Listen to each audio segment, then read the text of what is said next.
আসসালামু আলাইকুম। কেমন আছেন? আশা করি আপনারা সবাই ভালো আছেন। আজ আপনাদের সামনে মাইনুদ্দিন ভাইয়ের ব্যাপারে একটি ছোট্ট গল্প বলবো। তোমরা সবাই মনোযোগ দিয়ে শোনো। মাইনুদ্দিন ভাই খুব সাধারণ, শান্ত স্বভাবের একজন মানুষ, কিন্তু তার জীবনে মাঝে মাঝে এমন এমন ঘটনা ঘটে যা শুনলে সবাই হাসতে হাসতে পাগল হয়ে যায়। আর আজ ঠিক তেমনই কিছু ঘটনা তোমাদের সঙ্গে শেয়ার করব। প্রতিদিনের মতো সেদিনও তিনি নিজের মতো করে চলাফেরা করছিলেন। চারপাশের মানুষ তাকে খুবই পছন্দ করত, কারণ তিনি কখনো কারো মন খারাপ করতেন না। কিন্তু তার জীবনে অদ্ভুত সব ঘটনা যেন নিজে থেকেই ঘটে যেত। মাইনুদ্দিন ভাই জানতেন না আজ তার সঙ্গে এমন কিছু ঘটতে যাচ্ছে যা নিয়ে সবাই অনেক দিন পর্যন্ত গল্প করবে, আর সেই ঘটনাগুলোই আজ তোমাদের সামনে তুলে ধরব। এখন তোমরা সবাই মনোযোগ দাও, গল্পটা শুরু হলো। মাইনুদ্দিন ভাই মানুষ হিসেবে এতটাই সোজাসাপটা যে গ্রামের সবাই তাকে আদর করে ডাকে সরল মাইনুদ্দিন। কিন্তু এই সরলতার কারণেই তিনি প্রতিদিন নতুন নতুন ঝামেলায় জড়িয়ে যান, যেন ঝামেলাগুলো তাকে নাম ধরে ডাকতে জানে। একদিন সকালে তিনি হাঁটছিলেন খুব জোরে জোরে, যেন দৌড় প্রতিযোগিতায় অংশ নিতে যাচ্ছেন।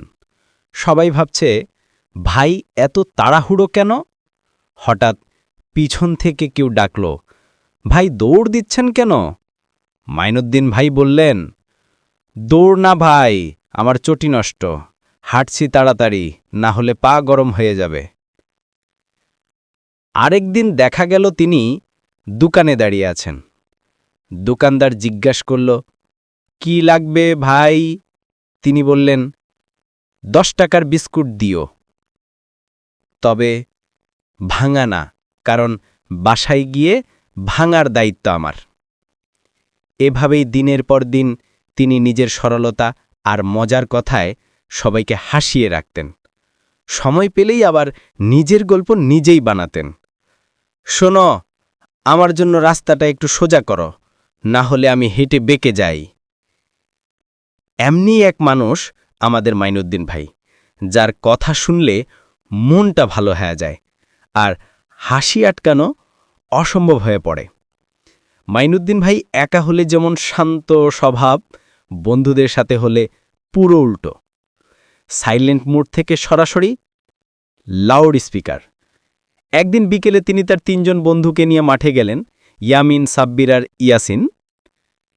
যেখানে 4 জন একসাথে হয় সেখানে হাসি না হলে সূর্যই নেমে যায়। ইয়ামিন বলল, কেন যেন আজকাল আমার মাথার উপর কাক বেশি বসে। মাইনুদ্দিন ভাই খুব সিরিয়াস মুখে উত্তর দিলেন, তুই মাথায় তেল কম দিস, কাক তো সুন্দর জিনিস খোঁজে, বুঝলি? সবাই হেসে গড়িয়ে পড়ল। ইয়ামিন সেলফি তুলতে গেল।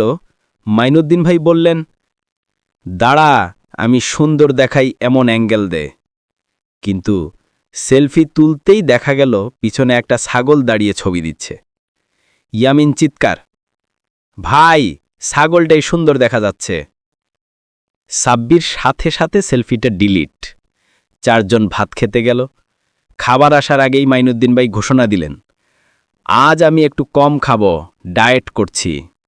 কিন্তু খাবার এলেই দেখা গেল ডায়েট শুরু হলো ভাত দিয়ে, শেষ হলো 2 প্লেট খিচুড়ি দিয়ে। সাব্বির বলল, এটা কোন ডায়েট ভাই? মাইনুদ্দিন ভাই গম্ভীর মুখে, এইটা হলো কম খাবার চিন্তা ডায়েট, কাজ শুধু শুরু করা, শেষ করা লাগে না। ফুটবল খেলতে গিয়ে মাইনুদ্দিন ভাই এমন শট দিলেন যে বল গিয়ে পড়ল পাশের বাড়ির ছাদের ওপর। সাব্বির বলল, ভাই এটা কি শট দিলেন? তিনি গর্ব করে বললেন, এটা হলো ফরেন শট, বল দেশ ছাড়ছে। এভাবেই প্রতিদিন ছোট ছোট ঘটনাগুলোতে মাইনুদ্দিন ভাই আর তার বন্ধুরা হাসতে হাসতে দিন পার করে। যেখানে তারা থাকে সেখানেই আনন্দ, সেখানেই হাসির আবহাওয়া।